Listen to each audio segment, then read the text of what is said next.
Hola, muy buenos días a todas, a todos.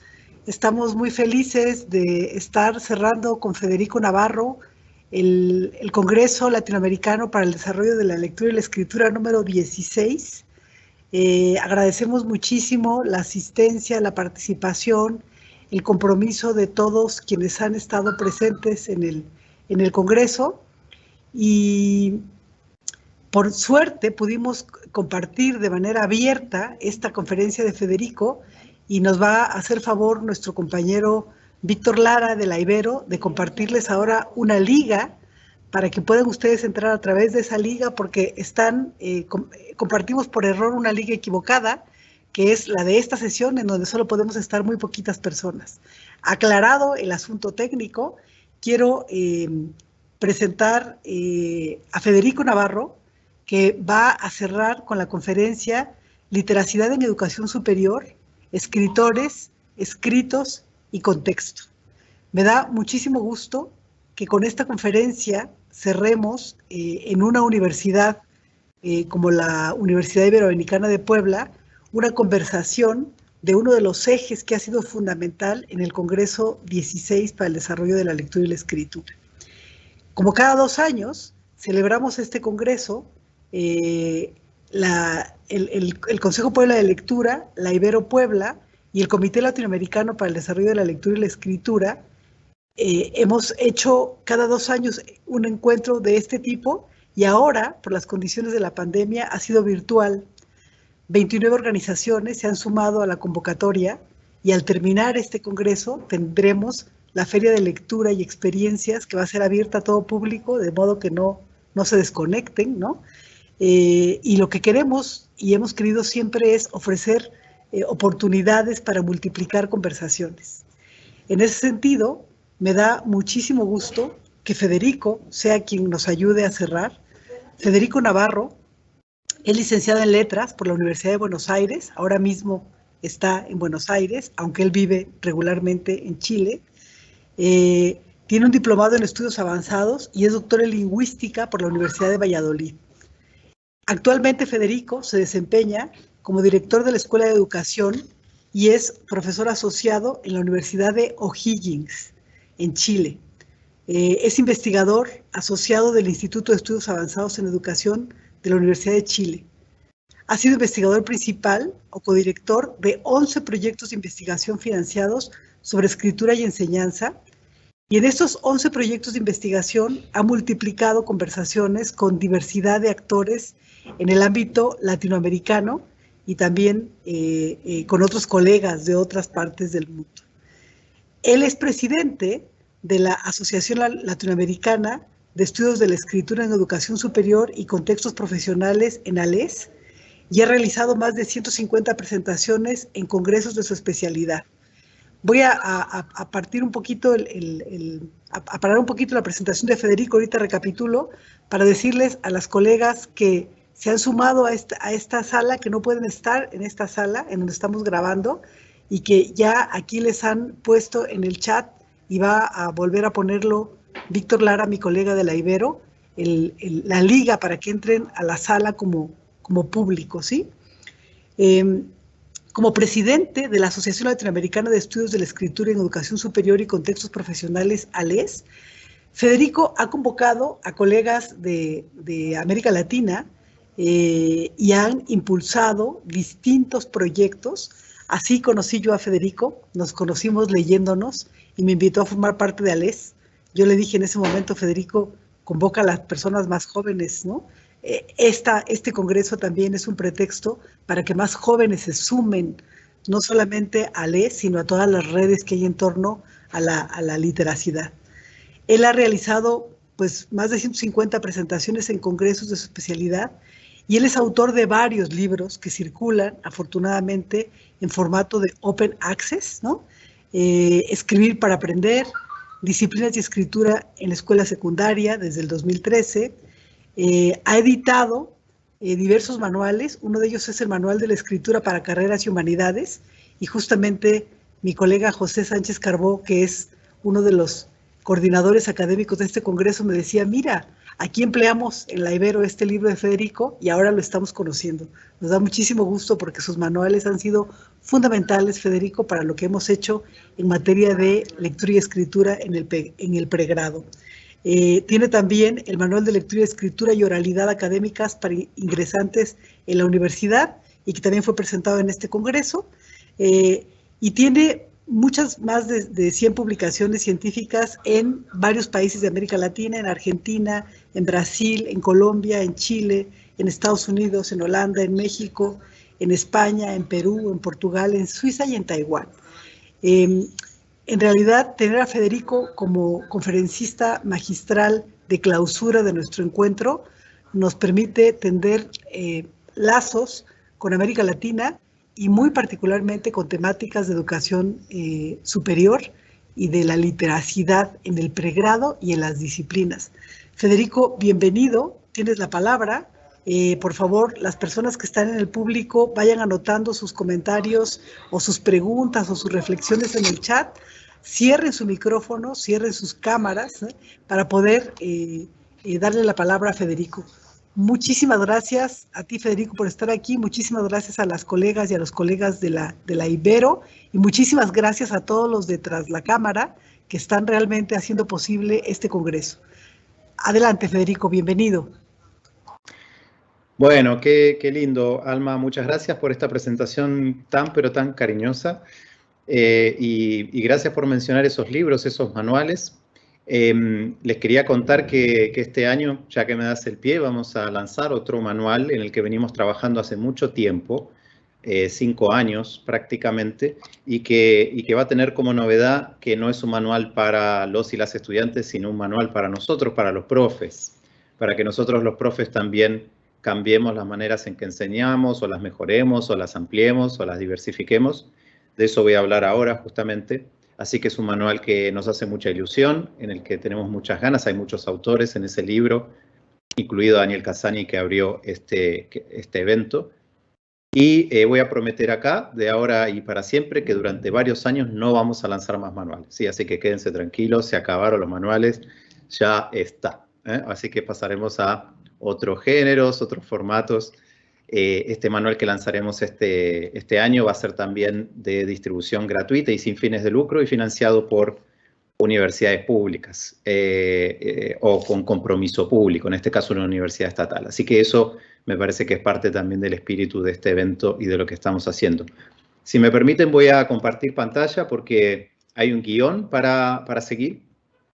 Ahí estamos. ¿Me confirman si se ve bien? ¿Algún dedito? Sí, ahí está. Muy bien.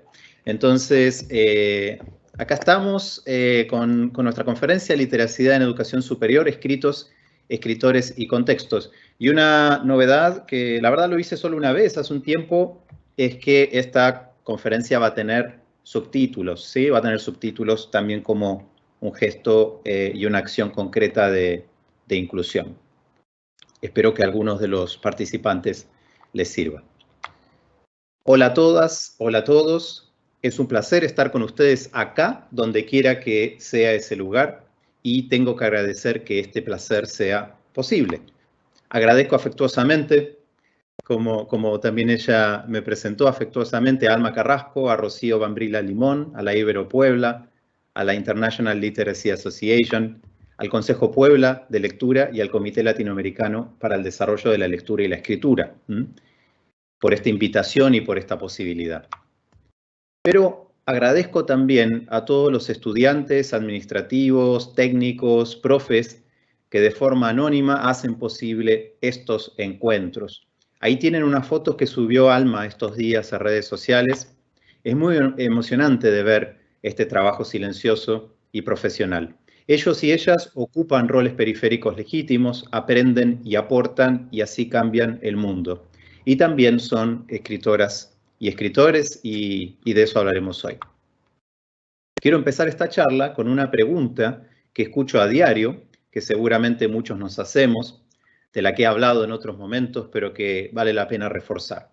¿Los estudiantes escriben peor que antes? ¿Qué opinan ustedes?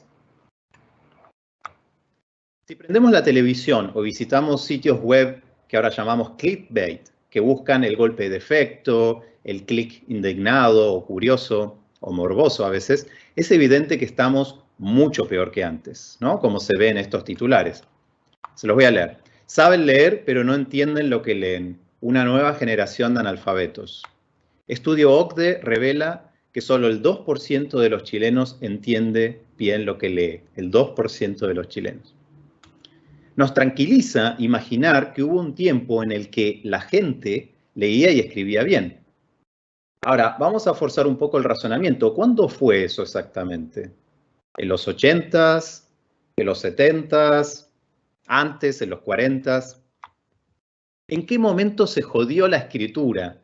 Parafraseando la novela Conversación en la Catedral de Vargas Llosa, que generó un par de frases famosas en Latinoamérica. Lo curioso es que estos titulares de alarma y crisis siempre estuvieron de forma cíclica. Acá vemos unos titulares de mediados de los 70s en Estados Unidos. A la izquierda tienen un libro académico, a la derecha una famosa revista más popular. ¿Ese año se arruinó todo? ¿1975, 1976? Geoffrey Wagner, el autor del libro de la izquierda, cree que sí. Dice en su libro: cada estudiante viene a la universidad a aprender lo que se le da la gana, ajustado a su gusto. Son hostiles, infantiles, inadaptados, burros. Hay estudiantes que se sientan al fondo de la clase con los auriculares puestos, en una especie de postura de loto, dando cabezadas cada 2 minutos. Las clases se han vuelto una especie de psicoterapia política, una agencia de beneficencia, un centro de entretenimiento. Lo único que les interesa son temas no académicos y son indiferentes al aprendizaje. Estos estudiantes están causando el fin de la educación. Ese era el lamento de Wagner en 1976, en su libro, también llamado así, El fin de la educación. Pero ¿por qué mediados de los 70s en este caso? En esos años, las universidades en Estados Unidos siguieron la revolucionaria política de Open Admissions, que amplió el derecho a la educación. Los relatos de la crisis, como el que acabo de leerles, aparecen cuando más gente accede a la tradicional educación de élite, parecido a lo que ha pasado en Chile, por ejemplo, con la lucha por la gratuidad. Ahí ven 2 fotos, una de la izquierda en Estados Unidos, fines de los años 60, a la derecha en Chile en 2011.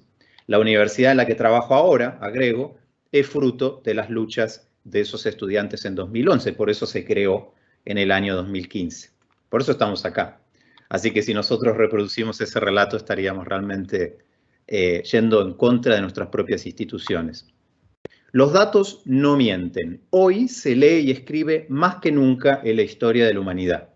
No existe ninguna crisis de la escritura en ese sentido. A mediados del siglo XX, casi la mitad de los latinoamericanos adultos eran analfabetas. ¿Se leía y escribía mejor en esa época? En 1957, donde la mitad de la población no accedía en lo absoluto a la cultura letrada. Pero además, solo en las últimas décadas pudimos asegurar que los niños, niñas y jóvenes fueran a la escuela. En Chile, por ejemplo, hasta el 2003, la escuela secundaria no era obligatoria. Solo había una garantía estatal de educación como derecho en la educación básica o primaria. En educación superior, el salto es más espectacular todavía. En México, en 1970, había 247.000 estudiantes universitarios en educación superior en general. Hoy hay 3.4 millones. Hoy no, en el 2014, hoy hay más. Un crecimiento del 1.281%. Así que no se dejen engañar. No hubo década anterior en la que se leyera y escribiera más y mejor que ahora. Es solo que a nadie le importaba toda la gente que quedaba fuera del sistema. Hoy en día, a pesar de las enormes desigualdades en nuestro continente, la lectura y la escritura atraviesa todas las clases y sectores sociales.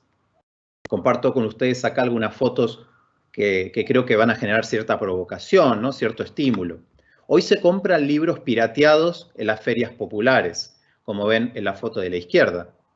Las redes sociales están ayudando en algunos casos a revitalizar lenguas indígenas. Y las políticas gubernamentales están permitiendo el acceso a la literacia digital a sectores vulnerados, postergados y olvidados, como en la foto también polémica, también llena de contradicciones que pueden ver a la derecha. Sin embargo, las desigualdades enormes siguen ahí, lamentablemente, por supuesto. La pandemia lo dejó en carne viva para que nadie pudiera ser indiferente. Además, que escribamos más y mejor no significa que escribir sea fácil. Estar alfabetizados hoy es un desafío mucho más grande que hace 50 años atrás, con esos datos que veíamos de UNESCO. La sociedad del conocimiento contiene roles letrados múltiples, diversos y complejos, como vemos en las fotos o como podemos reconstruir de nuestra propia cotidianeidad, ¿no? De esta semana, por ejemplo. Por eso necesitamos ser lectores y escritores expertos, con capacidades letradas complejas y transferibles, en constante formación para ser ciudadanos y ciudadanas plenos y ejercer nuestros derechos. Por otro lado, las prácticas letradas en las que participan las personas, las prácticas que valoran y con las que se identifican, son mucho más diversas, aunque no salgan en ese clip art que le estoy compartiendo de Microsoft Office. Una especie de mundo seleccionado. Este, por ejemplo, es un video de un estudiante universitario, pero que también latinoamericano, pero que también es freestyler y uno de los mejores de su país, Chile, improvisando sobre temas educativos en la Red Bull, en la final de la Red Bull Santiago. Les voy a pedir un minuto para que escuchemos a este estudiante.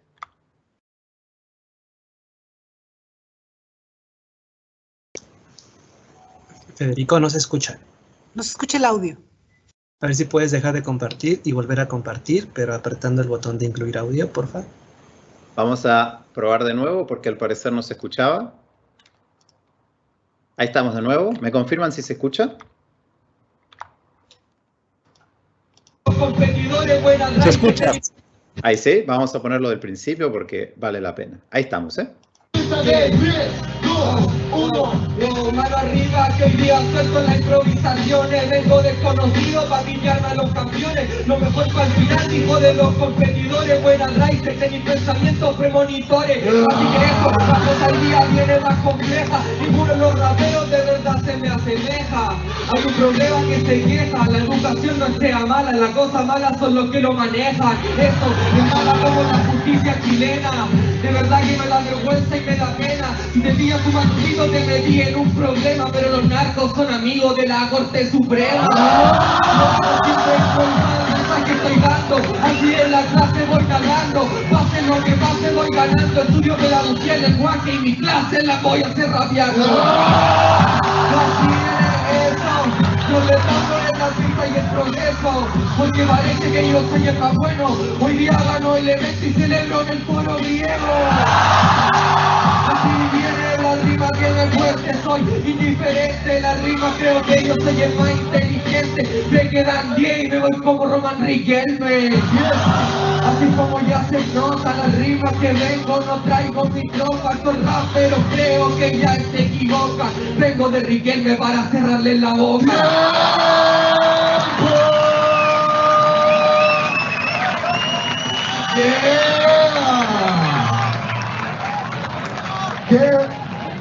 Qué buen minuto. Buena casa, hermano.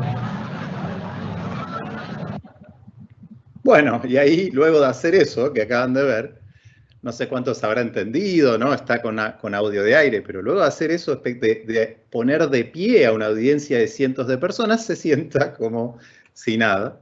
Y además eso fue una improvisación, para los que no saben sobre freestyle, fue una completa improvisación y hablando de temas de su interés. Entonces, acá lo tenemos, Javier Soto se llama. Javier Soto canta, en un momento dijo, estudio pedagogía en lenguaje y mi clase la voy a hacer rapeando.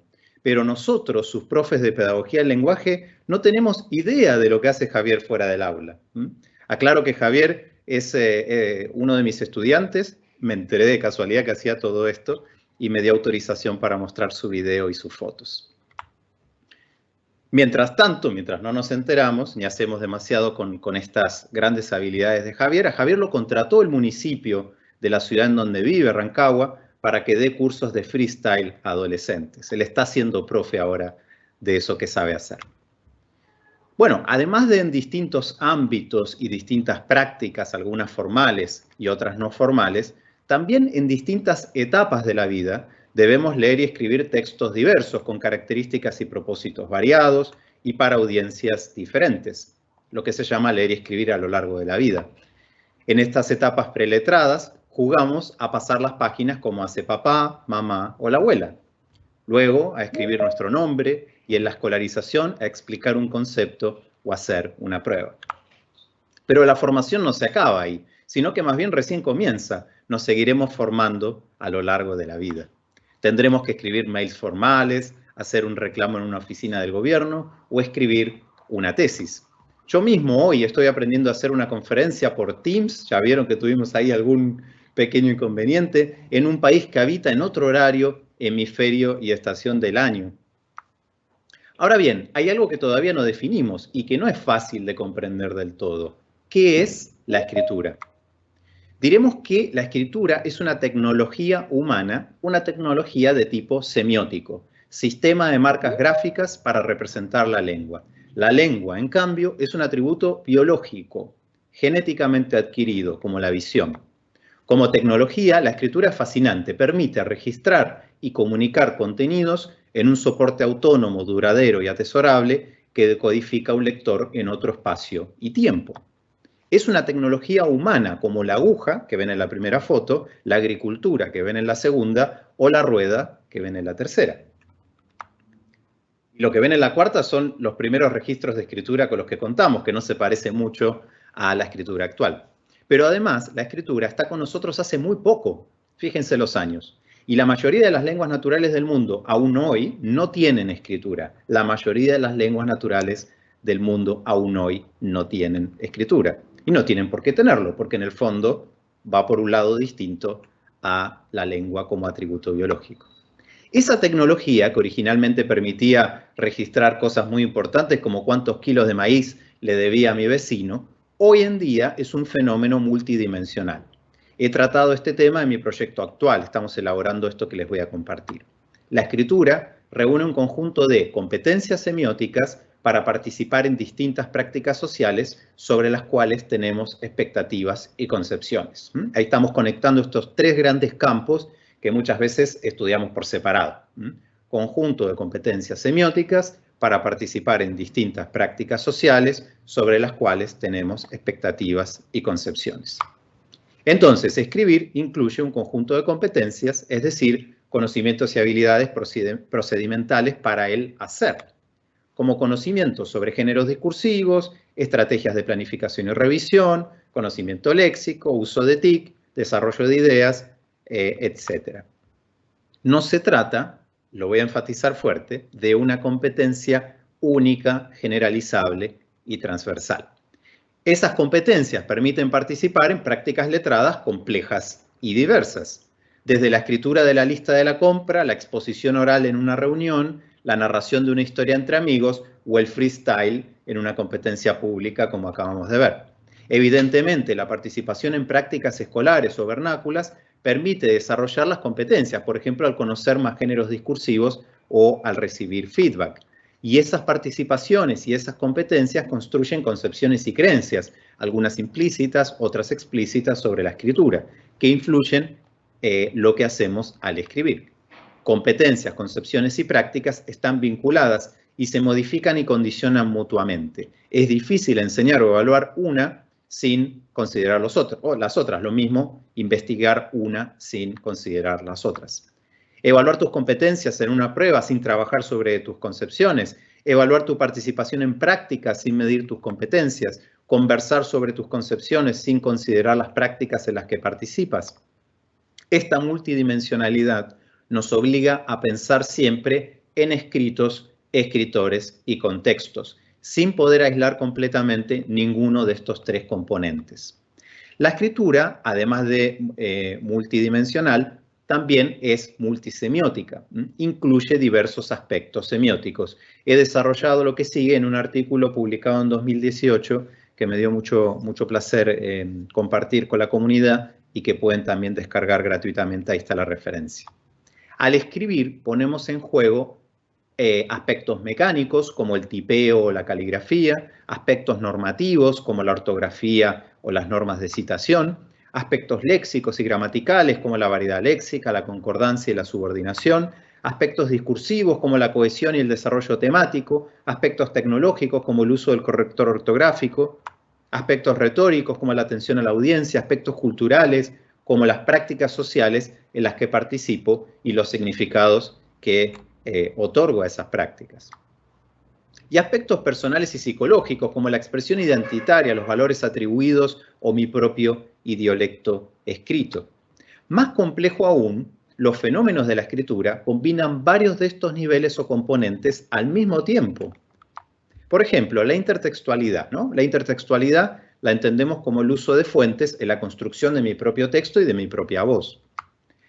Bueno, cuando hago eso, cuando cito fuentes, tengo que conocer las normas de citación, ¿no? Las famosas o malditas normas APA, depende qué vínculo tengan con ellas. Tengo que usar verbos de cita y construir oracionalmente reportes. Tengo que evaluar las citas, ¿sí? Si estoy de acuerdo, si no estoy de acuerdo, si demuestra o afirma, y articularlas con mis argumentos. Puedo usar software para incorporar las citas, como Mendeley o EndNote o el propio procesador de texto. Debo hacer una selección de citas apropiada para mi audiencia y tengo que conocer si en mi disciplina se usan citas directas o indirectas. Es más, debo negociar mi voz e identidad con esas voces hegemónicas del saber consensuado. Quizás, como hemos encontrado en múltiples investigaciones, me resista a citar. Me resista a citar porque interpela mi identidad y mi voz. Podemos decir también que la escritura no está nunca sola, es multimodal. Es prácticamente imposible pensarla separada de otros conjuntos de competencias, como la lectura y la oralidad. En el caso de la oralidad, un modo semiótico que es bastante distinto, como decíamos antes. E incluso se vincula íntimamente con otros modos semióticos, como el diseño, los colores, las imágenes o el lenguaje matemático. Y al escribir nos basamos en lecturas, organizamos nuestro discurso, usamos números y fórmulas, damos formato y diseño e incluimos gráficos y colores. Como en este PowerPoint. Este PowerPoint es un ejemplo, este y cualquier PowerPoint, ¿no?, del carácter multimodal de la escritura. Por último, escribimos para muchas cosas distintas y simultáneas. Escribir no es solo comunicar o poner pensamientos por escrito. No es solo, ni siquiera es eso. Hablaré ahora de las funciones de la escritura académica. Los detalles aparecen en el mismo artículo que les comenté antes. Los lectores e interlocutores de las culturas disciplinares reconocen a sus miembros plenos cuando se comunican de ciertas formas esperadas. Llamamos a esto función retórica. La escritura además opera como evidencia de los desempeños en contextos escolares y determina quién aprueba y quién no, quién se gradúa y quién no. No es poca cosa. E incluso quién es inteligente, capaz y esforzado y quién no, a pesar de que no es evidencia suficiente. A esto llamamos función habilitante. A través de la escritura académica, los estudiantes revisan, aprenden y transforman los contenidos disciplinares y ejercitan e internalizan las competencias y prácticas del ámbito cultural y profesional en el que se insertan. Esta es la función epistémica.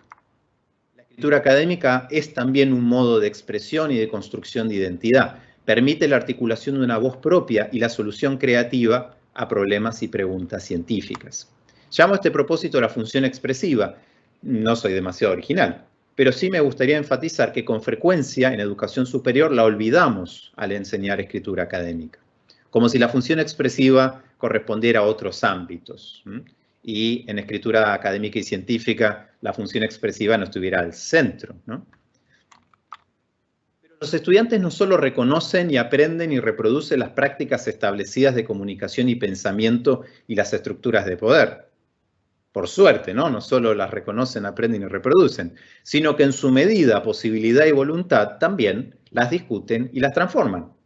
Esta es la función crítica o empoderadora de la escritura. La escritura es, en resumen, una tecnología semiótica compleja, multidimensional, multimodal, multisemiótica y multifuncional. Bueno, luego de este recorrido teórico, que es el lugar donde nos paramos, ¿no?, para lo que viene ahora, en esta última parte me gustaría compartir con ustedes algunos resultados de investigación sobre escritura que he pesquisado estos años. Aclaro, lo voy a decir varias veces, que no lo he investigado solo, sería imposible. Lo he investigado siempre con colegas, con ayudantes, con grandes equipos. En este recorrido basado en evidencias, nos vamos a centrar en una sola institución que investigué durante 3 años, la Universidad de Chile, que ahí tienen en su casa matriz o su casa central. Es decir, vamos a triangular datos de distintos tipos, recogidos con instrumentos distintos para caracterizar la escritura en un mismo lugar. Empezaremos preguntándonos sobre los escritos de los estudiantes. ¿Se acuerdan el título de la conferencia? Escritos, escritores y contextos. ¿Qué clases de textos escriben los estudiantes? Fuimos a distintas carreras y consultamos a docentes. Y lo que hallamos es que los estudiantes escriben muchos géneros discursivos muy diversos, complejos y específicos, que con frecuencia, además, para complicar más la situación, corresponden a una misma denominación, ¿no? Como el ensayo. Voy a dar un ejemplo. Quisimos saber justamente cómo era el ensayo. Esta es una pregunta importante porque muchos estudiantes escriben muchos ensayos. Entonces, ¿por qué no investigar cómo es el ensayo? Sería un gran aporte, ¿cierto? Y además no era el ensayo en general en el mundo, no era el ensayo en Latinoamérica o en español, y ni siquiera era el ensayo en Chile. Era el ensayo en una universidad de Chile. Fácil, parecía. Pero encontramos que el ensayo era distinto en una facultad o en otra. Entonces, optamos por la Facultad de Ciencias Sociales, ¿no? En la organización de la Universidad de Chile. Y ahí nos topamos con el mismo problema, carreras distintas, donde se escribe y piensa de formas distintas. Entonces tomamos la decisión final. Ok, sociología. Investigaríamos cómo era el ensayo en la carrera de Sociología de la Facultad de Ciencias Sociales de la Universidad de Chile, ubicada en Chile, Latinoamérica, mundo. ¿Ahora sí? ¿Ahora sí? No. Porque los estudiantes escriben distintos ensayos según la etapa formativa. No es lo mismo el ensayo de un ingresante que el de un casi graduado. Entonces decidimos que fuera de primer año, ya nos estábamos poniendo nerviosos, y enviamos a los ayudantes del equipo a recolectar ejemplares. Pero recuerdo que me llamaron por teléfono un día, teníamos un problema. En primer año de esta facultad, carrera, etcétera, los estudiantes escriben 3 ensayos y bien diferentes entre sí. El primero es de tipo sociológico, podríamos decir, y eso significa atención a metodologías cualitativas y especialmente cuantitativas. También hay un ensayo más antropológico con foco en estudio de caso y descripciones cualitativas gruesas, digamos, thick. Y por último, un ensayo con atención por la acción de grupos sociales en el tiempo, un ensayo de tipo más histórico. Estas características se vinculan, estos 3 tipos de ensayos, a la disciplina de procedencia del docente y al programa de la asignatura, es decir, al carácter disciplinarmente situado de los géneros discursivos. Y demuestra algo que no está tan claro en el campo, así que lo voy a enfatizar. Las carreras no son monodisciplinares, sino que incluyen disciplinas diversas, marcos epistemológicos, hábitos y formas de escribir distintos.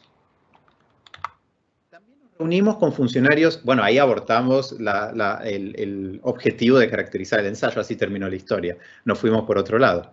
Nos reunimos con funcionarios y docentes de 6 carreras distintas y les preguntamos qué géneros discursivos eran interesantes de investigar. Esta es una metodología participativa en donde es la propia comunidad que nos dice esto es lo que nos interesa saber.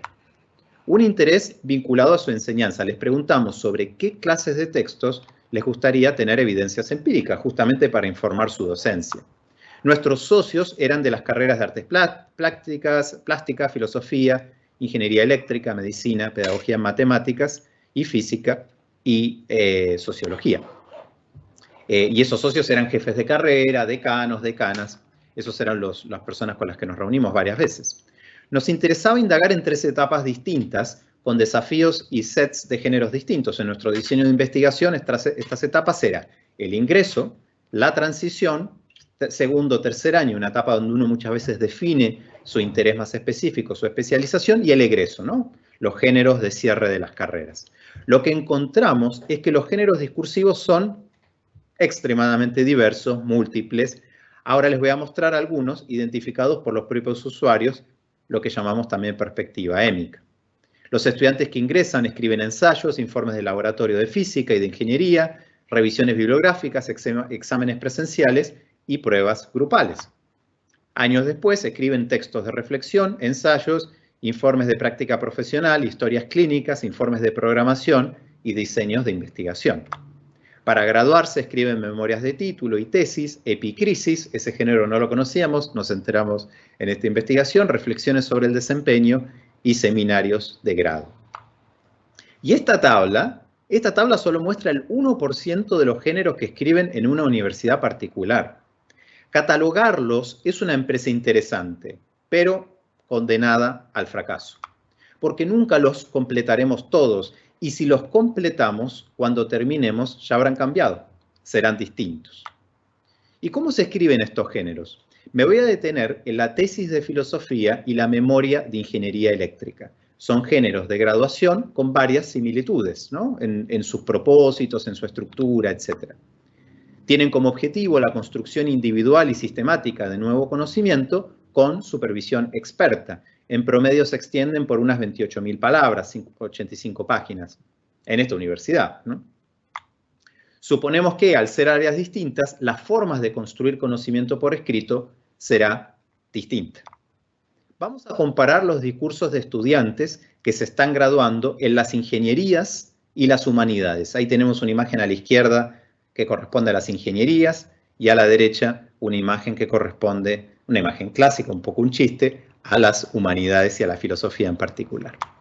Analizamos tesis aprobadas, es decir, habilitadas por miembros expertos de cada comunidad, docentes. Estos patrones que van a ver ahora son los patrones adecuados y esperados por los docentes en tanto gatekeepers, ¿no? En tanto quienes dicen, este estudiante se gradúa, este estudiante no. Es una función bastante pesada, bastante importante. Vamos a comenzar explorando el fenómeno de la gradación, ajustar el nivel de certeza de lo dicho. La mitigación lo reduce y abre el espacio para negociar. Posiblemente, quizás, sería. En cambio, el refuerzo reduce la duda y coloca un mayor compromiso con la verdad por parte del escritor. ¿Cómo será el uso de mitigación y refuerzo en las ingenierías y en las humanidades? ¿Quiénes reforzarán más? ¿Quiénes plantearán más dudas en sus afirmaciones? Lo que ven allí son ocurrencias de una mitigación o de un refuerzo cada 1000 palabras en introducciones y conclusiones de tesis de pregrado. Vemos que las humanistas, a la derecha, mitigan más de lo que refuerza. Las ingenieras, a la izquierda, refuerzan más de lo que mitigan. Y eso ya es un resultado que me resulta tan interesante que quizás me lo han escuchado en otras conferencias, porque es muy potente. Vemos también que las humanistas gradúan sus afirmaciones mucho más que las ingenieras. Eso es interesante. Aunque ambas áreas utilizan esta estrategia discursiva, las dos, ¿no? No hay un supuesto lenguaje objetivo en las ingenierías. Se están negociando afirmaciones al igual que las humanidades. Lo que pasa es que se lo hace con menor frecuencia. ¿Tiene sentido este hallazgo con las formas de construir conocimiento? Sí, claramente. En humanidades se espera mucha más negociación en la construcción de conocimiento. Ahora vamos a explorar otro rasgo en el mismo corpus, las automenciones, es decir, la aparición del yo o el nosotros en el texto.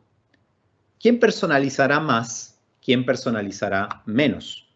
Distinguimos tres tipos. No somos muy originales, son categorías de la bibliografía.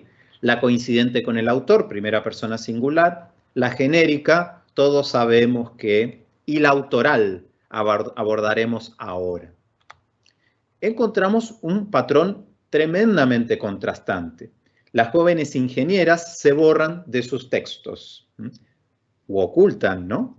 Se ocultan en sus textos. Digo ingenieras como provocación, son tanto ingenieras como ingenieros. No hay una primera persona, no existe una primera persona. En contraste, las humanistas aparecen con claridad en sus textos, subjetivizan su construcción de conocimiento y su construcción de una voz. Pero fíjense que esa automención es una elección claramente retórica porque predomina el nosotros autoral frente a un yo más personalista. Y aclaro que las tesis son escritas por una persona, así que ese nosotros claramente es una construcción retórica. Por último, con esto cerramos esta parte, mostraré datos del uso de citas. Vamos a distinguir entre citas integrales, en las que el autor citado es el protagonista, Bakhtin afirma que, y las vamos a contrastar con las citas no integrales, en las que la fuente queda escondida en el paréntesis o la nota al pie o al final. ¿Cómo citarán las ingenieras? ¿Cómo citarán las humanistas? Los datos confirman patrones observados en otros contextos. Las humanistas citan 3 veces más que las ingenieras. En humanidades, el conocimiento se construye discutiendo fuentes. Además, las ingenieras, a la izquierda, prefieren colocar las fuentes en un lugar secundario, citas no integrales. Lo que importa es lo dicho en las fuentes, no quién lo dice. Las humanistas, en cambio, discuten fuentes y autores, los colocan en un lugar protagónico, en roles sintácticos, dentro de sus oraciones. Estos resultados están en evaluación ahora mismo, ojalá puedan leerlos el año próximo, ahí ven la referencia con mis queridos coautores. Nos detuvimos en las características de los textos, pero esos textos tienen escritores por detrás, ¿no? De los que hicimos recién algunas hipótesis un poco imaginarias. ¿Qué piensan? ¿Qué expectativas tienen? ¿Cómo muestran sus experiencias? Y esos escritores y escritoras habitan ciertos contextos académicos, familiares, de clases sociales, de trayectorias escolares previas. En una investigación que publicamos el año 2019, encuestamos a más de 8.000 estudiantes de esta misma universidad. Ahí está la referencia para descargar. Queríamos saber cuáles eran sus ideas sobre la escritura y cómo esas ideas cambiaban según su etapa formativa. Acá ven nuevamente esa distinción que les mostraba entre ingreso, transición y egreso. Aclaro que esta es una encuesta, entonces apuntamos a una gran representatividad de las respuestas en lugar de menos respuestas, pero con mayor profundidad. En un rato les muestro una investigación con otra perspectiva al respecto. En esta primera pregunta queríamos saber si los estudiantes creen que la inspiración es importante o no. La frase era, para escribir necesito estar inspirado, y ellos tenían que mostrar grados de acuerdo. ¿Qué se imaginan? Bueno, lo que encontramos, y es bastante interesante, es que la inspiración va perdiendo importancia a medida que los estudiantes avanzan en su carrera. Esto es muy interesante. Los estudiantes seguramente aprenden que escribir es una técnica, que sigue estrategias y que la inspiración es solo una parte. También preguntamos qué era un ensayo, ¿no? ¿Se acuerdan este tema que nos tenía ahí a mal traer? Nos interesaba en particular qué rol tenía la opinión propia en la elaboración de un ensayo. Y lo que encontramos es que el análisis e interpretación basado en opiniones propias va siendo cada vez más predominante a medida que pasan los años. Acá nuestro supuesto, por supuesto, es que los graduados son los escritores en formación que tienen la foto completa, ¿no? Entonces, el ingresante que todavía no puso un pie en la universidad, solo está inscripto, no sabe todavía con claridad este consenso que aparece con más fuerza en unos años después entre los graduados. Los estudiantes graduados valoran más el rol de la opinión en los ensayos que los que acaban de ingresar, que también mencionan otros factores. Estos resultados son con estudiantes de todas las áreas. También les preguntamos qué es comparar, ¿no? Parece obvio que es comparar, pero no lo es tanto. Esta es mi respuesta favorita, así que también quizás me escucharon hablar de esto antes. Nos interesaba saber si creían que comparar era buscar similitudes, diferencias o ambas cosas. Y los resultados son sorprendentes. 1 de cada 3 estudiantes que ingresan cree que comparar es solo buscar coincidencias entre autores y teorías. Esta idea luego desaparece casi por completo y se mantiene estable hasta la graduación. Les recuerdo que respondieron más de 8.000 estudiantes, así que estos contrastes son estadísticamente significativos, muy estadísticamente significativos. No se deben a errores o temas de muestreo. Por último, nos interesaba conocer qué creen los estudiantes que es explicar. Fíjense en que las opciones apuntaban a ver el rol de las opiniones y el rol de las citas. Lo que encontramos es que los estudiantes más experimentados, que están a la derecha, colocan más peso en las citas y menos en las opiniones cuando se trata de explicar algo. Estos contrastes también son estadísticamente significativos. Para terminar, estamos haciendo un popurrí, así como si fuera un cancionero, Brindaré más evidencias de escritores y contextos, pero en este caso, como les anticipé, desde una metodología etnográfica y cualitativa. El texto está publicado, lo escribimos con Mónica Tapia y Natalia Ávila Reyes y pueden descargarlo porque es Open Access.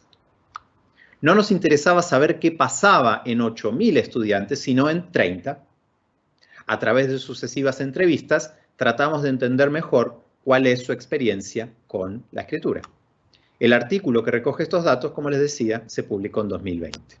Los estudiantes que entrevistamos son estudiantes no tradicionales, que ingresaron a la universidad, en este caso por una política de acceso equitativo. En general, sus padres y madres y tutores no fueron a la universidad, tienen poco dinero, fueron a colegios de alta vulnerabilidad. No se suponía que estuvieran en la universidad. No se suponía que estuvieran en la universidad. ¿Qué le pasa a un estudiante con este perfil cuando ingresa a una universidad de élite, a una universidad centenaria, tradicional y con toda esa carga simbólica? ¿Cómo son en realidad estos estudiantes considerados carentes, con brechas educativas, con menor capital cultural de tipo académico? Eso queríamos saber.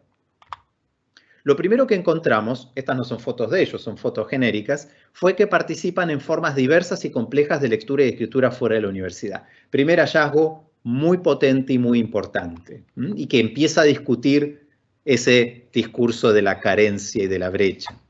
Simón dice: me gustaba leer, leía mucho, cosa que acá ya no hago porque como están todos los textos de la universidad y las tareas, ya no puedo leer cosas para entretenerme, pero antes sí, leía mucho. Keila comenta: prefiero leer aunque no tenga mucho conocimiento, pero igual voy a poder opinar y no estar callada tampoco.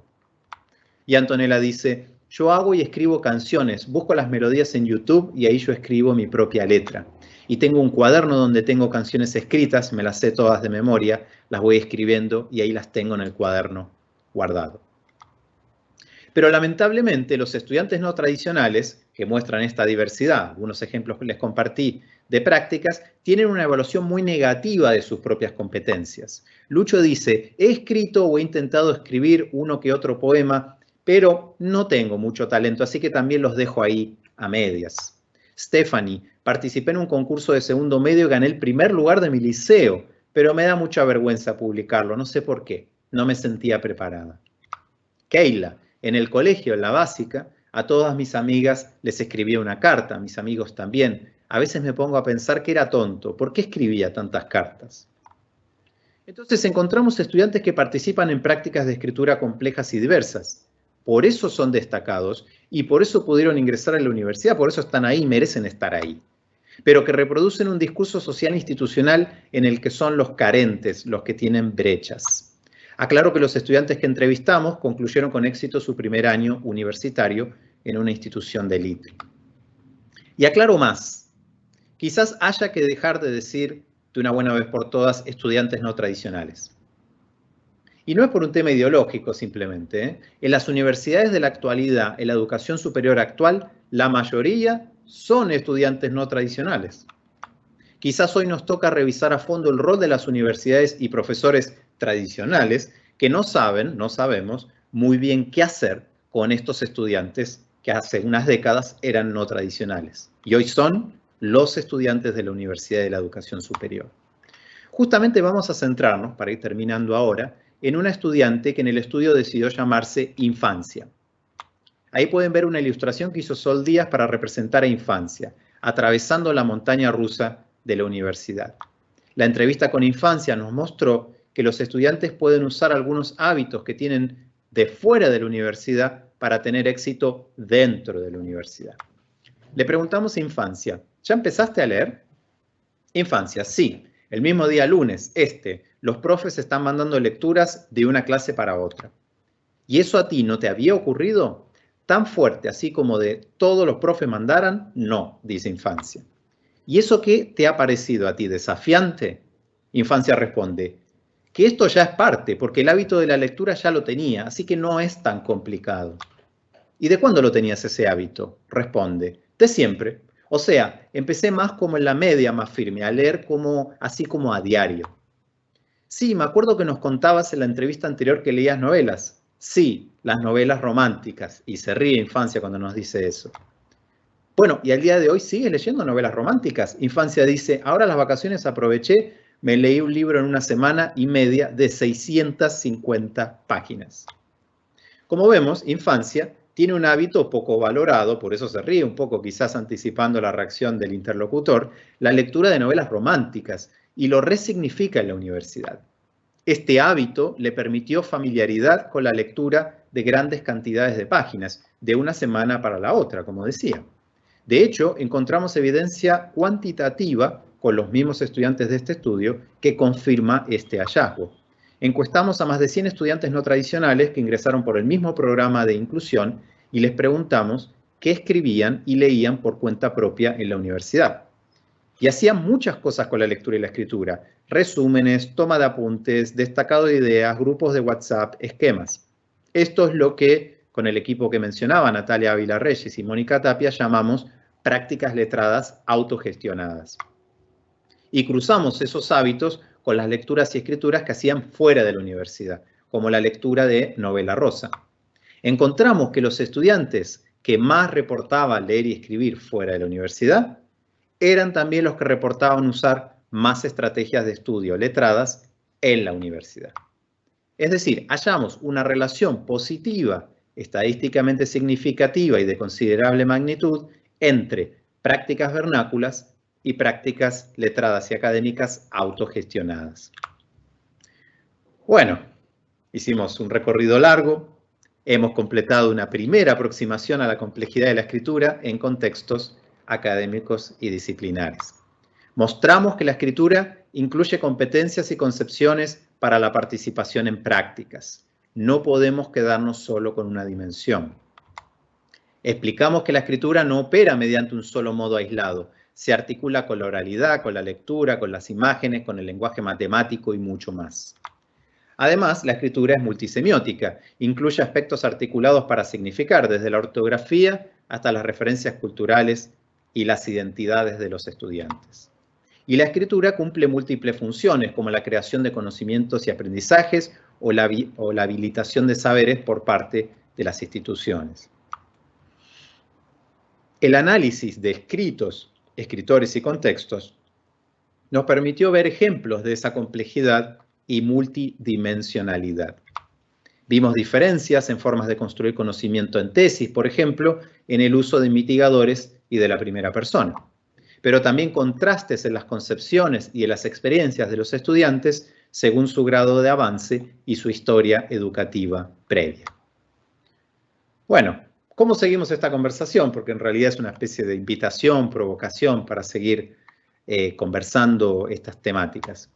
Me gustaría invitarlas a visitar la web escriturayaprendizaje.cl, que lanzamos hace muy poquito y con mucho entusiasmo. En esta web, sin fines de lucro, compilamos 10 años de investigaciones sobre lectura y escritura en educación media y superior en Latinoamérica.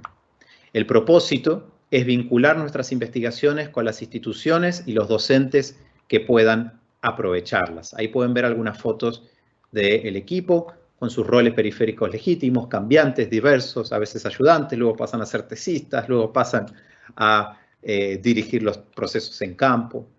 Tenemos asesores internacionales.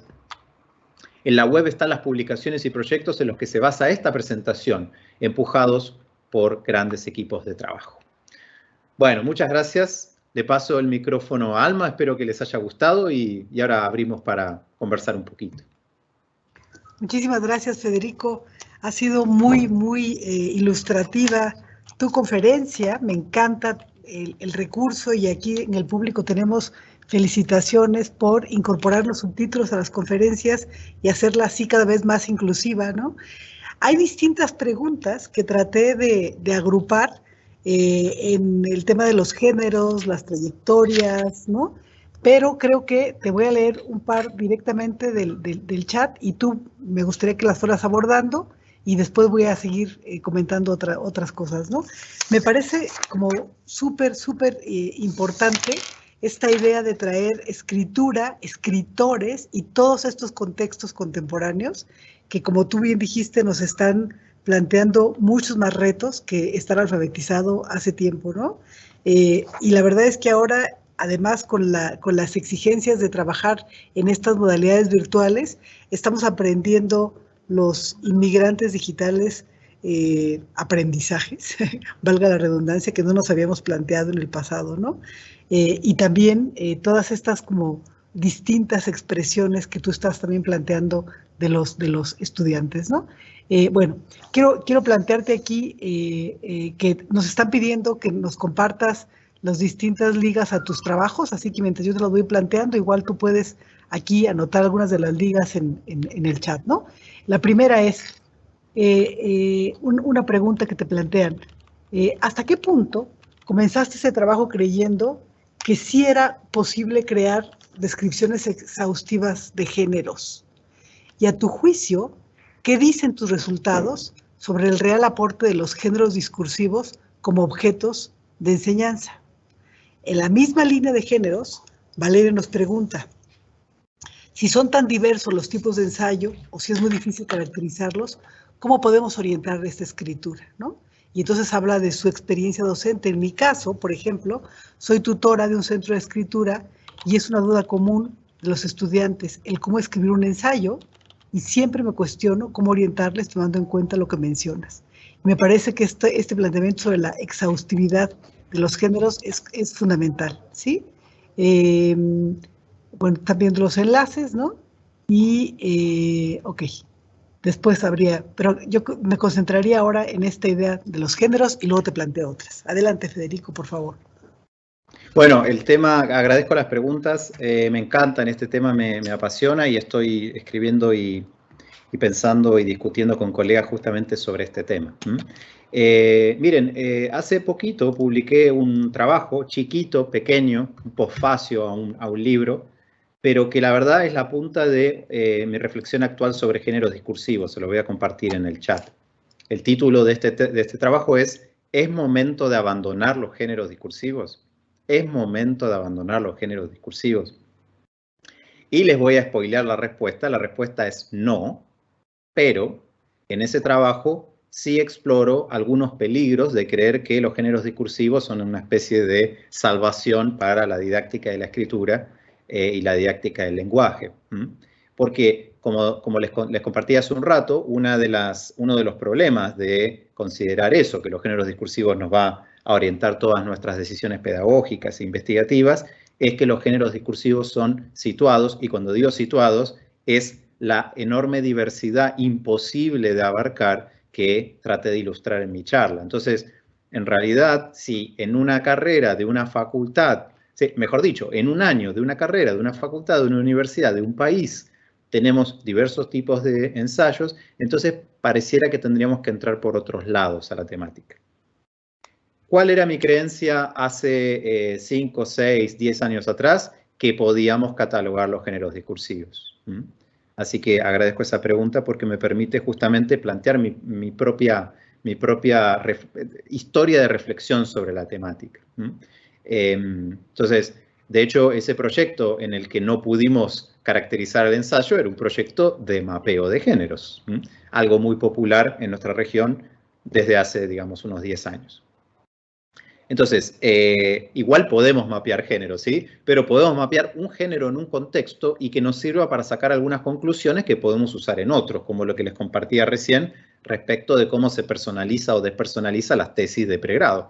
De hecho, este trabajo siguió y una cuestión que encontramos es que me pareció súper entretenida, es que los mismos escritores que personalizaban con un yo o un nosotros 0 veces en ingeniería eléctrica, luego en el doctorado empezaban a personalizar. Ese hallazgo me parece hermoso. Eso quiere decir que en ese ámbito que investigamos, que eran de hecho eran 2 países y 2 universidades, a medida que el escritor, la escritora, está en etapas superiores, donde tiene casi, digamos, más validación disciplinar, se anima a que aparezca su voz un poco más, aunque sea ingeniería eléctrica. Estamos hablando solo de ingeniería eléctrica.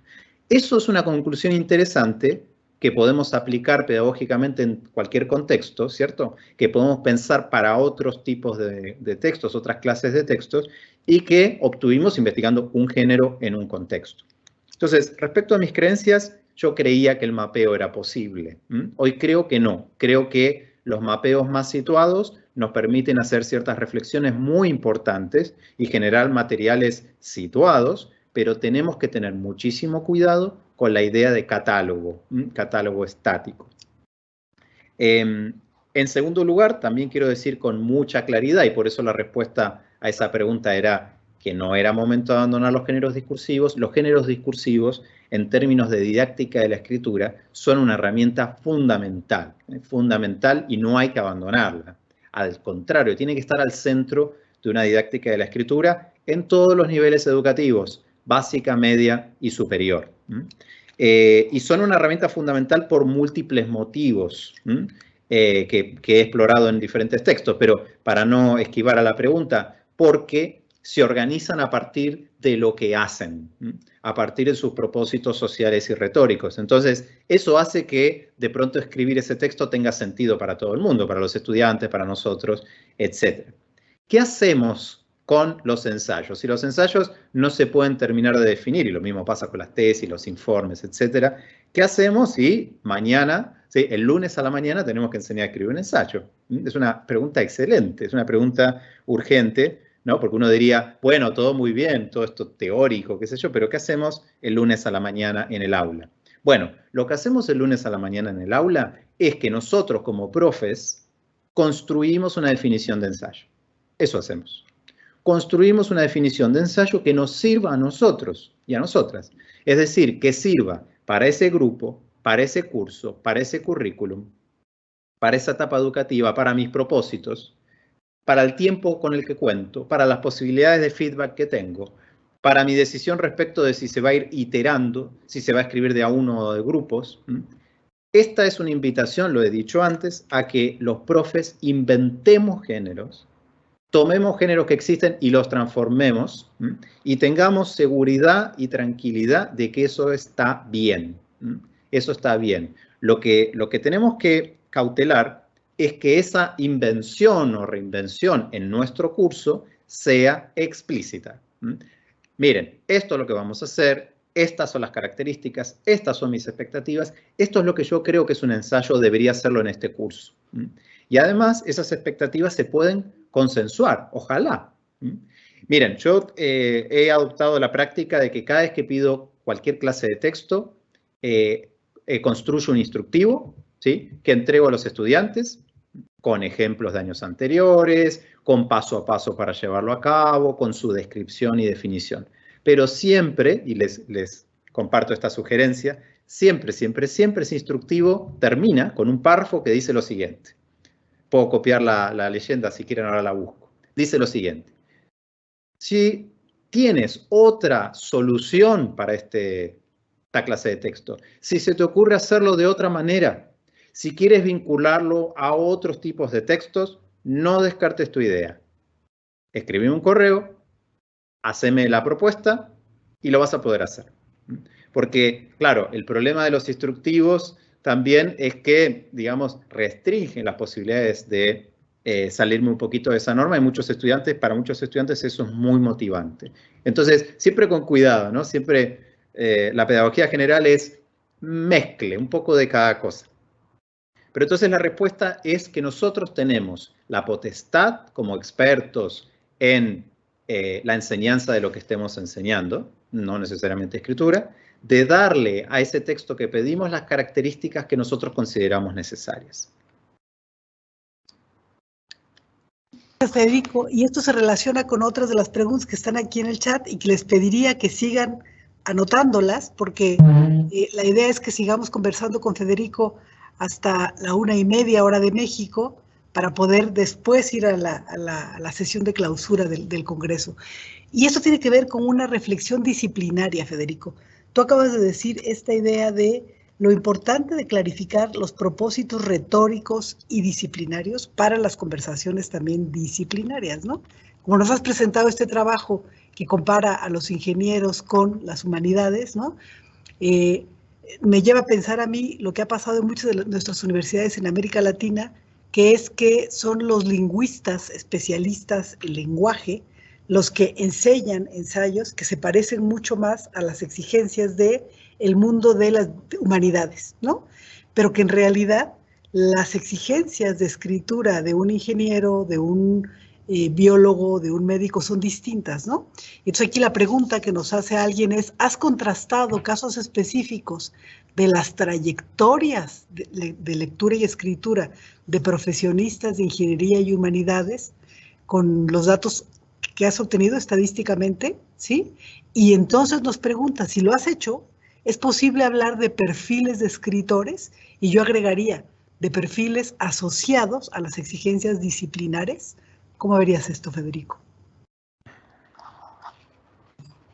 Bueno, otras preguntas súper estimulantes, les agradezco porque no son fáciles de responder, son temas realmente, me parece que están haciendo preguntas de los temas que se está preguntando el campo hoy, así que es súper estimulante lo que me están planteando. Respecto de que los lingüistas somos, yo soy lingüista o era lingüista, que los lingüistas somos los que tenemos la potestad para investigar esto, eso no es cierto, digamos. En realidad, el campo de los estudios de la escritura, la lectura y la escritura en educación superior se ha desarrollado fuertísimo en Latinoamérica en los últimos 20 años y hoy es un campo específico. O sea, los especialistas en lectura y escritura en educación superior son las personas que investigan y enseñan lectura y escritura en educación superior. Ya vengan de la psicología, de la lingüística, de la comunicación, de la historia o del ámbito que sea. Somos un ámbito interdisciplinar con saberes diversos. Primera cuestión. Segunda cuestión, ¿cómo hacemos para insertarnos en los campos ya más, digamos, desarrollados de los profesionales, de los posgrados? Bueno, lo tenemos que hacer investigando. O sea, lo tenemos que hacer investigando. Alma lo sabe muy bien eso. Entonces, no sé, me acuerdo una vez que me pidieron que diera un curso de escritura de tesis doctorales en arquitectura en la Universidad Nacional de La Plata. Me encantó, me junté con el jefe del doctorado, etcétera. Pero, ¿qué sé yo sobre la escritura de tesis en arquitectura, tesis doctorales en arquitectura? No sé muy bien cómo es eso. Entonces, lo primero que hicimos con el jefe del programa de doctorado en arquitectura, formar una investigación. Ojo, una investigación para la docencia. Encuestamos, entrevistamos a directores de tesis, buscamos tesis aprobadas de los últimos años, recopilamos temas legales en esa universidad. Tenemos que hacer una pequeña investigación situada para tratar de entender de qué se trata. Ahí, los que enseñamos lectura y escritura, tenemos herramientas para saber dónde mirar. Y luego, por supuesto, son cursos súper participativos. No podemos ir ahí a decirle a arquitectos graduados y arquitectas, no, miren, acá se escribe de esta manera o de esta otra manera. Me acuerdo, no voy a dar nombres ni contextos, pero una vez contrataron a un profe de escritura que venía de las humanidades a enseñar a escribir en carreras de ciencias sociales. Bueno, dio su primer curso en una facultad de ciencias sociales y lo primero que dijo fue, el discurso científico es despersonalizado. Y claro, quizás en sociología puede ser, depende de la tradición, pero un grupo de estudiantes indignados de antropología dijeron, no, me están diciendo que escriba de una manera que no me permite construir conocimiento. Ya no es una cuestión de estilo. Ese profesor no estuvo mucho tiempo dictando ese curso, les cuento como anécdota. Entonces, eso como primera parte de la respuesta. Y efectivamente, esas mini investigaciones situadas para enseñar o investigaciones más sistemáticas, ¿no?, para reportar en la comunidad experta, sí nos permite componer perfiles de escritores. Estoy de acuerdo y me gusta perfiles de escritores disciplinares, ¿no? Pero no es una lista cerrada, no es una lista de atributos, digamos, puros de ese ámbito, sobre todo porque los ámbitos son mucho más híbridos de lo que nosotros pensamos, ¿no? Una persona que viene de las letras. A ver, yo soy licenciado en letras, ¿sí? Y entre mis colegas licenciados en letras, algunos se dedican a historia de la lengua, otros se dedican a historia de la lingüística, ¿sí?, que son ámbitos muy humanistas, teóricos, digamos, a veces con fuentes documentales. Otros son psicolingüistas y hacen estudios experimentales, digamos, con presupuestos epistemológicos respecto de que lo que encuentren en un sujeto en realidad está hablando de la especie humana.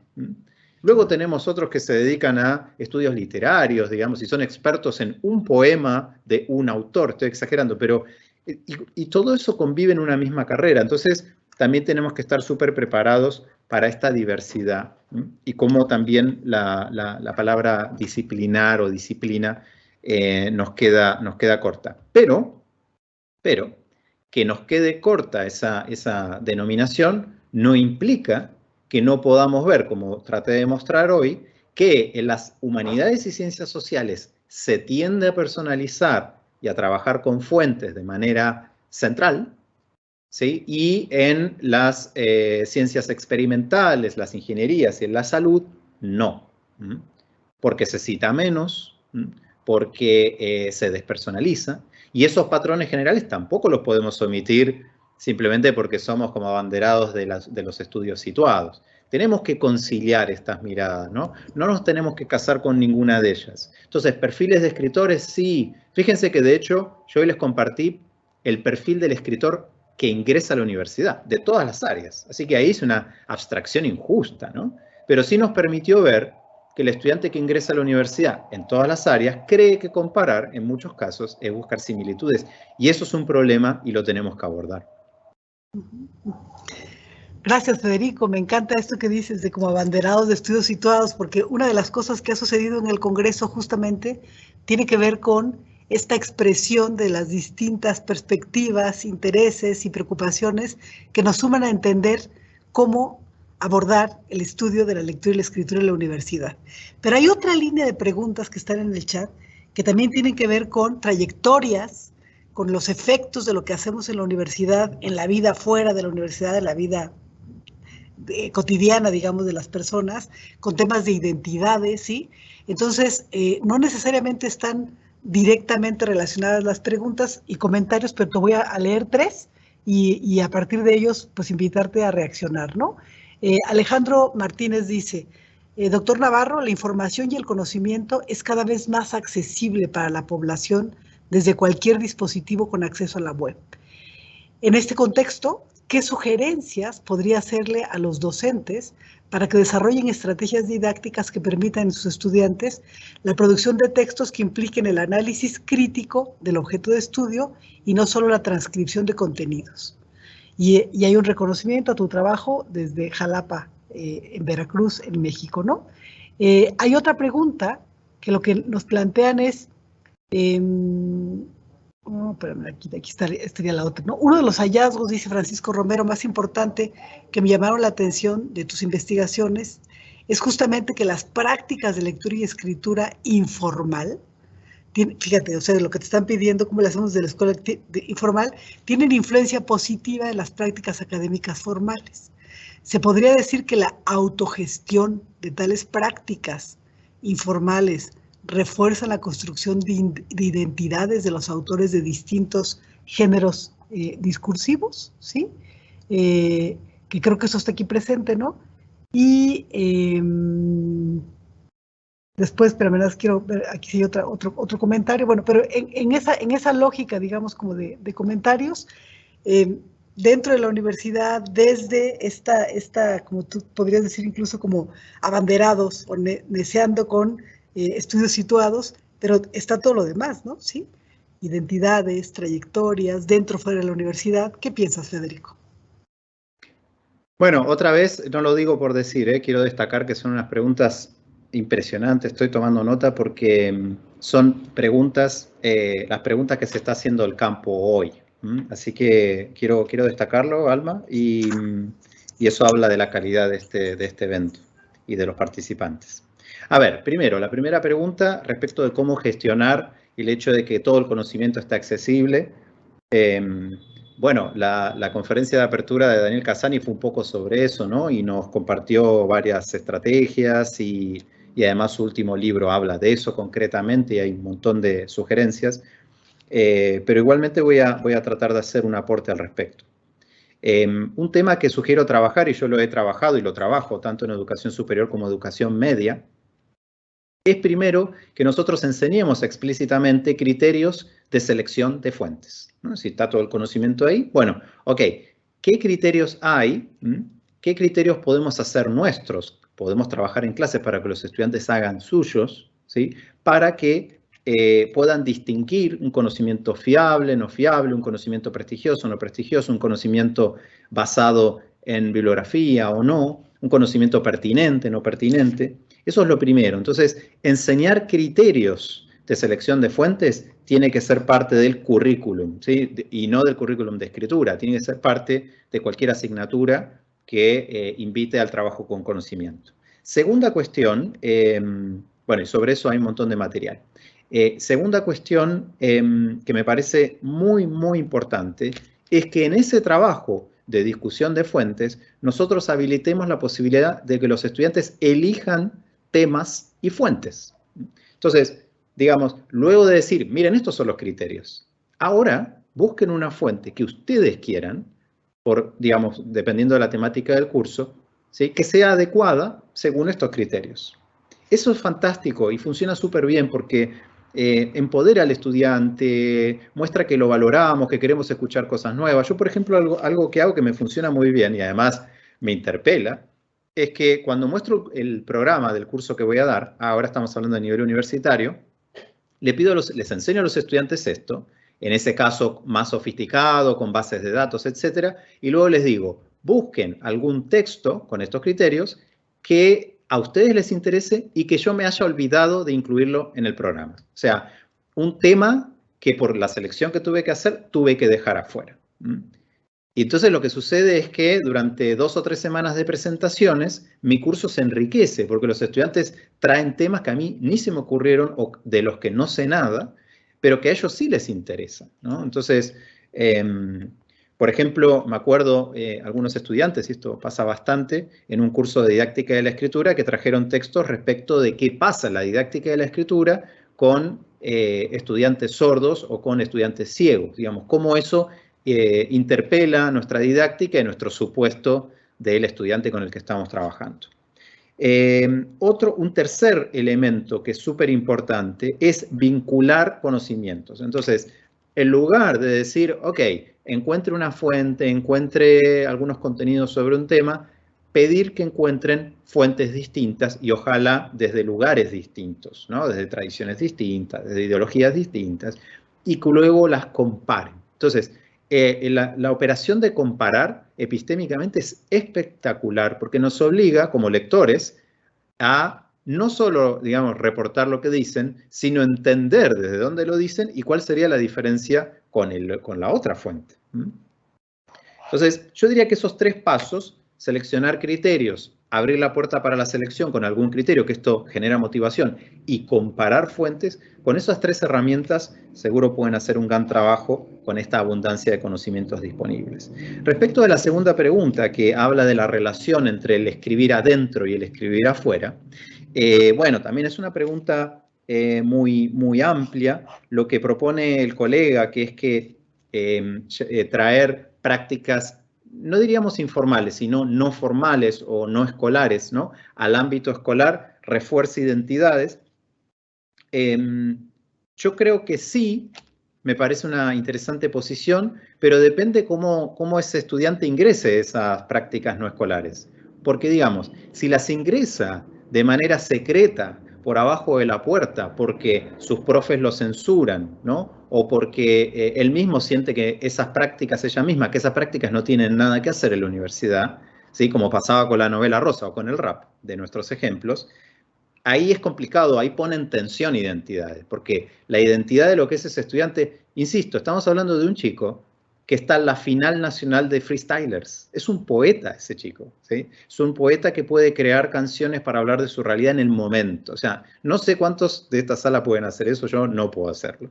Entonces, cuando ese chico le pedimos en la universidad que escriba cosas distintas, ignorando, ¿sí? Hasta censurando eso que hace fuera en algunos casos, entonces hay un choque de identidades, ¿sí? Y esto está bastante trabajado y genera tensiones muy complicadas, ¿sí? Que hace que aparezcan resistencias que a veces no entendemos. Bueno, tiene que ver con ese choque. Si en cambio seguimos criterios de inclusión de esas prácticas en el aula de manera válida, no como, ay, qué lindo que rapea, pero ahora vamos a escribir cosas serias, no así, sino, a ver, transformemos, no sé, estoy inventando, transformemos lo que aprendiste de este texto en una letra de rap. Eso es distinto, porque ahí estamos diciendo, esa producción, ese género, esa manera de usar los recursos es válida en el aula. Ahí sí Ahí empezamos a hacer dialogar esas identidades, y esa movida que acabo de ejemplificar es una movida que hace tiempo viene defendiendo teóricamente una autora que nos gusta mucho, que es Teresa Lilis, ¿no? Como para ver también algunos autores que lo están trabajando. Y en ese sentido, y cierro, nosotros tenemos que transformar también, y esto también es parte de un proceso personal, es algo que yo he estado aprendiendo también y sigo aprendiendo, tenemos que aprender a hacer esa operación y de alguna manera relajar también nuestras expectativas respecto de lo que es escritura académica válida y lo que no lo es. Y eso no significa que cada uno escribe lo que quiere y que si no querés escribir nunca un informe de laboratorio, nunca lo vas a escribir. No es eso para nada, ¿no? Sino que es hacer entrar otras formas de construir conocimiento. Y un ejemplo concreto de eso es, y un ejemplo real, en la carrera de tecnología médica, que es una carrera muy pesada académicamente en Chile, una profesora de tecnología médica, una profesora muy intuitiva y muy destacada, les pedía a los estudiantes que escribieran un informe ultra complejo que implicaba analizar un hospital, detectar un problema de gestión y proponer una solución. Todo eso usando todas las herramientas técnicas del ámbito, ¿sí? Pero se le ocurrió a esta profe, se le ocurrió, sin saber nada quizás de didáctica de la escritura, se le ocurrió agregar un apartado en ese texto técnico donde el grupo de estudiantes reflexionara respecto de qué cosas que aprendieron durante la carrera les sirvieron para resolver ese informe. Espectacular. ¿Qué hizo la profesora ahí? Por un lado, enseñó lo que tenía que enseñar, que es un género específico, técnico, duro, despersonalizado, basado en datos, etc. Pero también lo hibridizó con una sección aparte, sección 6, si quieren, ¿no? Y habilitó un espacio de reflexión personal. Yo la acompañé en ese curso en primera persona, digamos, con una reflexión pedagógica, clásica, epistémica también, de reflexión sobre esos casi graduados respecto al trabajo que habían hecho en ese curso. Entonces, esa profe se le ocurrió eso y se le ocurrió solita. Parece que había leído los libros de escribir atrás del currículum, pero no. Simplemente es una buena profe y entendió que podía mezclar géneros y habilitar diferentes maneras de mirar el fenómeno. Entonces, nosotros, como expertos en lectura y escritura, deberíamos hacerlo más seguido eso, ¿no? Se supone que nosotros sabemos sobre eso y deberíamos hacerlo, pero a veces nos ponemos muy formalistas, muy puristas, ¿no? Y decimos, no, acá no entra tal cosa o acá no puede entrar tal otra. Acuérdense de la leyenda al final del instructivo. Si se te ocurre otra manera de solucionar esta tarea, de cumplir con este objetivo, no la descartes. Contame cómo es. Y eso también es una invitación a la responsabilidad por la tarea, ¿no? El engagement. Te estoy diciendo, si tenés una solución distinta, vamos a charlarla y la vas a poder hacer. Para mí eso es un win-win, ¿cierto? Eso es que ambos podamos poner en esa comunidad de aula lo que nos parece interesante. Voy a comentar dos cosas que están en el chat y que son importantes. Una, que están pidiendo tu correo, Federico, y el vínculo de ALES para poder consultar también estos materiales para que tú lo vayas escribiendo en el chat. Estamos también informando como organizadores del CONLES que terminando esto en muy pocos minutos, a la 1:30 nos vamos a conectar para la clausura y ahí está directamente también la liga de clausura para que nos acompañen a esta clausura, y también nos están informando los colegas de la Ibero que muy pronto van a estar en YouTube todas las conferencias, incluida esta de Federico, para que las podamos seguir disfrutando al terminar el Congreso, ¿no? Y quiero cerrar para darte una última provocación e invitación sobre una serie de comentarios que están saliendo acá y que pareciera que ponen de manifiesto esta incapacidad, yo no sé qué diría, como de grupo, como de gremio, de ver las distintas escrituras disciplinares, las distintas exigencias, los distintos como procedimientos, y entonces hay varias preguntas que te voy a leer de la última a las anteriores, ¿no? La primera dice, ¿considera que sea más fácil realizar una tesis en el área de ingeniería que de humanidades? Sobre todo porque una contiene más estadísticas, número, y la otra abarca más teoría, además de fijarse o atender más a la estructura, ¿no? Y Nancy Ramírez, que me encantó su comentario aquí en el chat, dice, buenas tardes, me movió mucho los contrastes entre las disciplinas de ingeniería y humanidades. En mi caso soy ingeniera y la verdad que debo confesar que siento envidia por las libertades que tienen en su escritura el área de humanidades, especialmente al hablar sobre mí misma. En ingeniería al menos, a mí me han dicho que no debo hablar sobre mí, porque me responsabilizo de los resultados y todo esto que justo comentas, que debe ser impersonal. Me causó muchos conflictos al escribir mi tesis, ya que fue un trabajo más híbrido sobre divulgación científica a través de la mediación lectora y la escritura. Para mí fue muy difícil porque sentía la necesidad de tener mayor amplitud en la escritura que lo que me marca la ingeniería, ¿no? Y esto que tú has traído, Federico, me parece, y con eso me gustaría que fueras cerrando, nos quedan 4 minutitos, como esta necesidad de dialogar, digamos, como especialistas en lingüística, pero también como médicos, como biólogos, como químicos, sobre qué es lo que estamos haciendo, y pareciera que es algo como muy reciente que nos empezamos a escuchar, a pesar de que hay todo un movimiento de escritura en las disciplinas desde hace mucho tiempo, ¿no? Y bueno, te doy la palabra para después cerrar muy rápidamente, te doy 3 minutitos. Bueno. A ver, qué buenas preguntas, insisto. ¿Es más fácil escribir una tesis de ingeniería que de humanidades? Yo, la verdad, si me pongo a escribir una tesis de ingeniería eléctrica ahora, seguramente me vaya muy mal. Así que, no, primero eso, no, cada una tiene su complejidad en su contexto. Ahora, sí me arriesgo a decir, esto es un poco más polémico, lo podemos discutir en otro momento, que una tesis en humanidades requiere un esfuerzo retórico mayor. Si tenemos que negociar más, si tenemos que hacer discutir fuentes más, eso requiere un esfuerzo retórico mayor. Pero quizás ese esfuerzo retórico hace que no tengamos que dedicarle tanto esfuerzo a la estadística, por ejemplo. Así que en el fondo la complejidad está. Pero el tema del esfuerzo retórico me parece que sí hay que mencionarlo y hay que abrazarlo, ¿no? Y voy a dar un ejemplo. Las revistas que publican investigaciones cualitativas, por ejemplo, la revista, según las indicaciones de la Asociación Norteamericana de Psicología, APA, indican que la metodología en un estudio cualitativo tiene que ser súper extenso y detallado. De hecho, si no recuerdo mal, dice su manual de orientación que tiene que tener por lo menos 10 páginas. Mientras que un trabajo cuantitativo, la descripción de la metodología puede ser más breve. Entonces, eso nos habla de un esfuerzo retórico. Eso nos habla de una expectativa retórica. Eso por un lado. Ahora, dificultad, no. Ahí es equivalente, porque cada uno tiene sus desafíos y dificultades en su propio campo. Sobre las libertades, y lo que nos cuenta la colega, que no ha podido, justamente, porque como veíamos, son expectativas de la disciplina, no ha tenido libertades expresivas.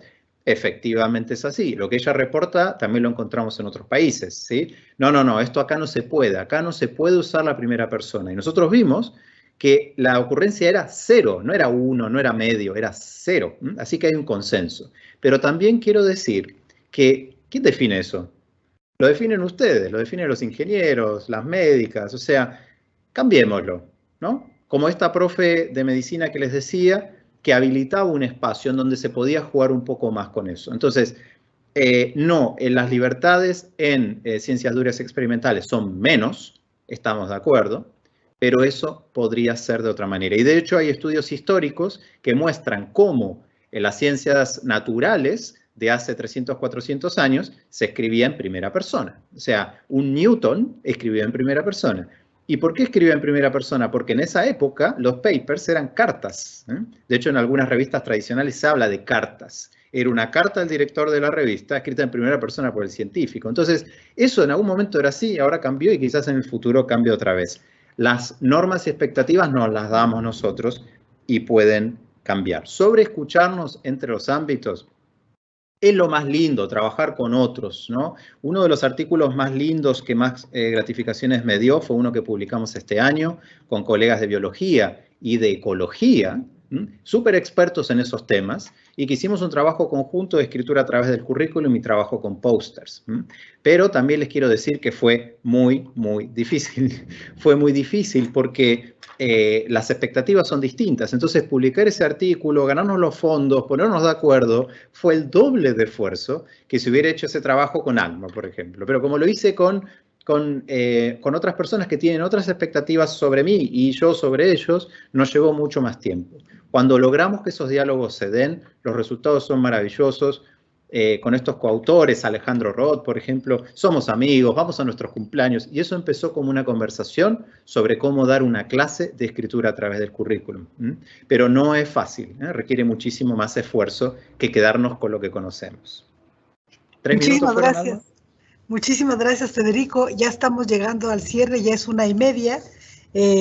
Quiero comentarles rápidamente que hay otra pregunta sobre estudiantes, escritura académica y estudiantes con distintas etnias.